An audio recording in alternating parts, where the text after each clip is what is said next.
On the evening of April 20th, 2010, the crew of the Deepwater Horizon prepared to finish drilling an exploratory well in the Gulf of Mexico. The rig floated 40 miles off the coast of Louisiana, a marvel of modern engineering operated by Transocean and leased by BP. For months, it had drilled deeper than nearly any operation before, over 5,000 feet below the surface and several miles into the seabed. The job was nearly complete. Soon, the team would seal the well and return to shore. But below the rig, immense pressure was building, and something was about to go terribly wrong. At 9:49 p.m., the unthinkable happened. A violent eruption of methane gas shot up the wellbore, overwhelming every barrier meant to contain it. The gas reached the rig's deck and ignited in a massive explosion. A fireball ripped through the night, lighting the Gulf with a terrifying orange glow. 11 workers were killed instantly. Others were hurled into the burning sea. Survivors scrambled for lifeboats as the rig's alarms screamed. For hours, flames roared skyward, turning the platform into a floating inferno visible for miles. Coast Guard helicopters raced to the scene, rescuing dazed survivors from lifeboats and oil-slicked debris. At dawn, the horizon was still aflame. BP officials issued calm statements, promising the situation was under control. It wasn't. Beneath the wreck, a vital piece of equipment, the blowout preventer, had failed to seal the well. Crude oil gushed freely from the seabed, unseen in the darkness below. 2 days later, the Deepwater Horizon sank beneath the surface, leaving only burning slicks and shattered equipment. What remained was not just a disaster. It was the beginning of the largest offshore oil spill in human history, one that would test the limits of technology, accountability, and humanity itself. When the Deepwater Horizon vanished beneath the waves on April 22, 2010, the worst was far from over. From the broken wellhead, nearly 5,000 feet below the surface, crude oil began surging uncontrollably into the Gulf of Mexico. At first, BP estimated only a small leak. But satellite images told another story. Dark, sprawling slicks spreading across the turquoise sea, shimmering under the sun. Within days, the spill had grown to cover thousands of square miles, a moving stain that no one knew how to stop. The blowout preventer, a 450-ton safety device, had failed at the most crucial moment. Engineers tried to activate it remotely, but the controls were damaged. Remotely operated submarines descended into the black depths, attempting to close valves and seal the leak, but the pressure and complexity were overwhelming. BP deployed containment domes, chemical dispersants, and makeshift siphons, yet each effort fell short. The oil kept coming. Over 4 million barrels would eventually pour into the sea. Above the surface, the Gulf turned into a war zone of cleanup ships, helicopters, and scientists in hazmat suits. Thick oil coated the feathers of pelicans, turtles surfaced gasping for air, and dolphins swam through poisoned waters. Entire ecosystems, coral reefs, wetlands, and mangroves, were suffocating. The spill reached the shores of Louisiana, Mississippi, Alabama, and Florida, blackening beaches and killing marine life by the thousands. As days turned into weeks, public outrage grew. The world watched in disbelief as live camera feeds showed oil gushing endlessly from the seafloor. For the first time, humanity could see an environmental catastrophe unfolding in real time. What began as a single industrial failure had become a symbol of technological hubris, a reminder that the deeper we dig into the Earth's resources, the greater the risks we unleash. The Gulf was bleeding, and there was no easy way to stop it. As the world watched in horror, engineers and scientists raced to contain the gusher erupting from the seafloor. Each passing day meant thousands more barrels of crude spilling into the Gulf.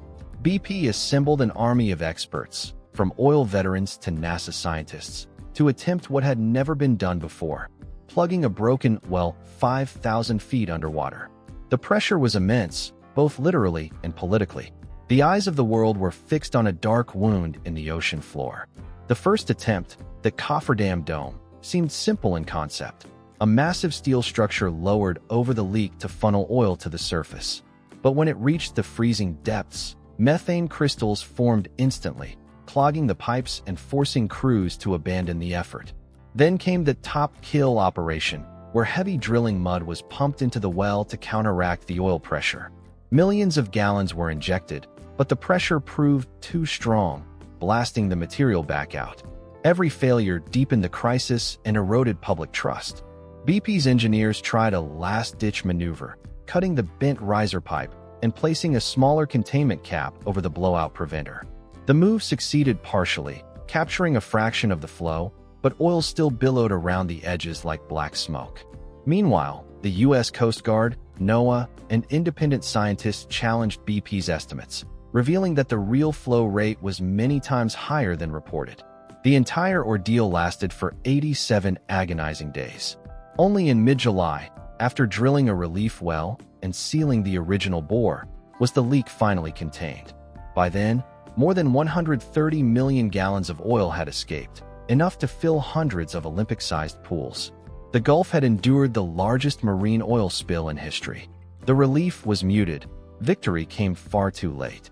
For the people of the coast, the damage was done, and the scars would last generations. Behind the staggering statistics and environmental devastation were the lives of the 126 workers who had been aboard the Deepwater Horizon. For the 11 who never returned, the disaster began with ordinary routine: checking gauges, securing drill lines, running safety drills, until a sudden roar of escaping gas shattered everything. Survivors later described the chaos as hell on water.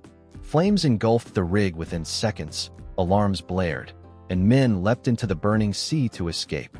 Those who survived endured trauma that would never fade.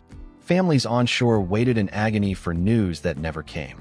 11 names were eventually read aloud in memorials from Louisiana to Texas: sons, fathers, brothers who had spent their lives working the rigs that powered modern life. For years, offshore drilling had been framed as a dangerous but controlled profession. The Deepwater Horizon exposed just how fragile that control truly was. Survivors testified in courtrooms, recounting ignored warnings and faulty safety systems. The stories revealed a culture of speed and cost-cutting where deadlines often outweighed caution. The psychological toll extended beyond the rig's crew.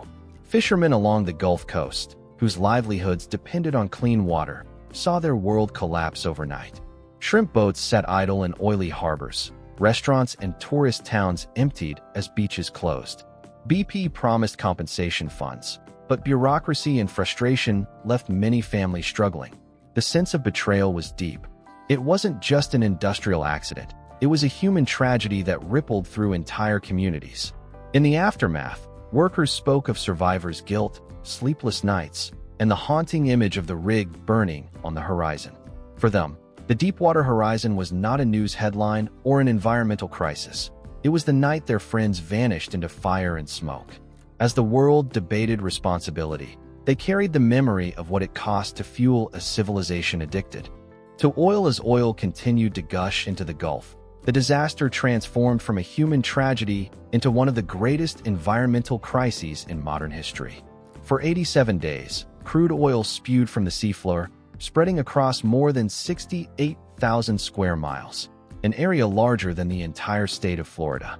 From space, satellites captured a grim sight: dark, swirling slicks stretching across the blue expanse of the Gulf, twisting like ink through water. Beneath the surface, unseen plumes of microscopic oil droplets drifted for miles, poisoning the foundation of the marine ecosystem. The effects were catastrophic. Thousands of sea turtles, pelicans, and dolphins died, their bodies washing ashore coated in thick sludge. Mangrove forests and marshlands turned black as oil seeped into the roots of coastal life.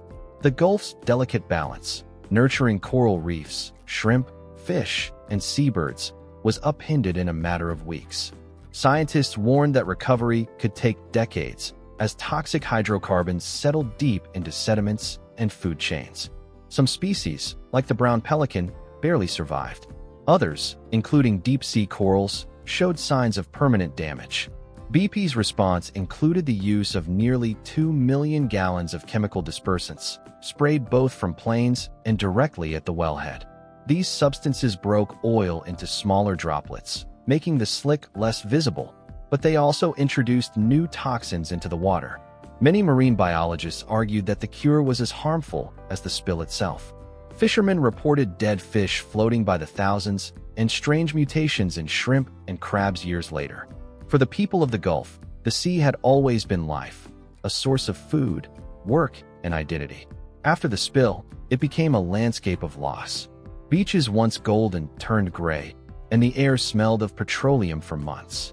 The Deepwater Horizon disaster didn't just destroy wildlife. It disrupted an entire relationship between humans and the ocean. The Gulf had been wounded, and no amount of cleanup could erase the scars left behind in the weeks after the blowout. The search for answers turned into a battle over responsibility.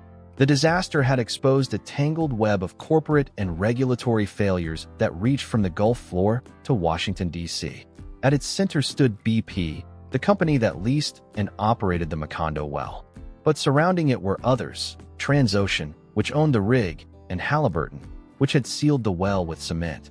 Each pointed fingers at the other, claiming that someone else's mistake had caused the explosion. The truth, as investigators soon found, was more complicated. A federal inquiry revealed a pattern of systemic negligence. Cost pressures led BP to use a risky well design with fewer safety barriers. Warning signs, a spike in pressure, a failed negative pressure test, had been ignored hours before the explosion. Halliburton's cement job was unstable, yet no one stopped drilling. Even the blowout preventer, supposedly the final defense, was poorly maintained. Regulators from the Minerals Management Service, responsible for oversight, had approved shortcuts without scrutiny. The disaster was not the result of one error, but of a culture where speed and profit outweighed caution. Public anger erupted. Congressional hearings saw BP executives grilled under bright lights as images of oil-slick pelicans played on screens behind them. The company's CEO, Tony Hayward, infamously lamented, "I'd like my life back," a statement that fueled outrage across the nation. BP's stock plummeted, and the U.S. government forced the creation of a $20 billion compensation fund for victims and cleanup efforts. In the years that followed, the courts assigned blame across the corporate chain. BP was found grossly negligent, facing billions in fines and settlements. Transocean and Halliburton shared portions of liability, but BP bore the heaviest burden. Yet for many affected communities, no amount of money could undo what was lost. Accountability, they argued, came too late, and only after the sea itself had paid the highest price. When the well was finally sealed in July 2010, the battle to clean up the Gulf had only begun. What lay before responders was an ecological battlefield stretching from the deep ocean to the marshes of Louisiana. Millions of barrels of crude oil had dispersed across open water, forming slicks, tar balls, and invisible underwater plumes. Thousands of ships, aircraft, and cleanup workers were deployed in what became the largest environmental response in U.S. history. But even with vast resources, the challenge was unlike anything humanity had faced before. Teams worked day and night, skimming oil from the surface, burning slicks in controlled fires, and spraying chemical dispersants to break up the residue. On beaches, volunteers shoveled blackened sand into bags, while wildlife rescuers scrubbed oil-soaked birds with detergent in makeshift clinics. Yet the sheer scale was overwhelming. Each wave brought more contamination ashore. In the deep sea, robotic submersibles mapped massive clouds of oil suspended below the surface, invisible to the human eye but deadly to marine life. BP poured billions into the cleanup, but progress was slow and incomplete. Roughly 25% of the spilled oil was recovered or burned. The rest was dispersed, evaporated, or buried in sediment. The Gulf Coast Restoration Plan, launched years later, aimed to rebuild wetlands and fisheries, yet many habitats remained damaged long after the headlines faded.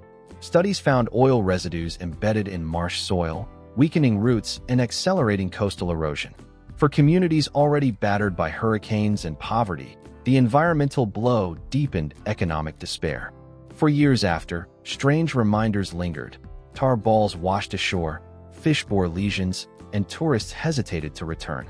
The Gulf could never truly be cleaned, only healed over time. The response demonstrated both the limits of human control and the resilience of nature. But for those who lived through it, the phrase cleanup felt hollow. You can mop a floor or scrub a deck, they said, but how do you cleanse an ocean? In the aftermath of the catastrophe, The Deepwater Horizon became a turning point in how the world viewed offshore drilling, corporate accountability, and environmental stewardship. The disaster revealed that humanity's pursuit of energy had far outpaced its systems of safety and ethics.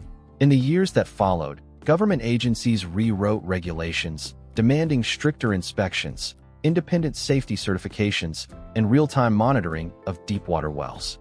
BP spent more than $65 billion on fines, settlements, and cleanup costs, the largest corporate penalty in U.S. history.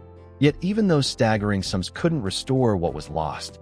The tragedy also sparked a global reckoning about our dependence on fossil fuels. Oil had powered economies, connected continents, and built civilizations, but it had also brought pollution, corruption, and risk. The explosion in the Gulf became a symbol, a fiery warning of what happens when ambition outruns precaution. Environmentalists argued that the real lesson was not how to drill more safely, but how to move beyond drilling altogether. Renewable energy, they said, wasn't just an option, it was a necessity born from disaster. For the Gulf Coast, recovery came slowly, measured not in months, but in generations. Some fisheries rebounded, marshlands showed signs of renewal, and resilient communities rebuilt their livelihoods. But the memory never faded. Each anniversary brought back the images, the burning rig, the blackened waves, the helplessness of watching an ocean bleed. The Deepwater Horizon disaster had carved a scar not only on the sea, but on the collective conscience of a world too comfortable with risk. Today, the Gulf glimmers again beneath the sun, its surface seemingly healed. But deep below, traces of oil still rest in the sand, silent reminders of a night when technology, greed, and nature collided. The lesson is clear yet haunting. When we dig too deep for energy, we sometimes uncover the cost of our own carelessness. The horizon may look calm, but it remembers everything.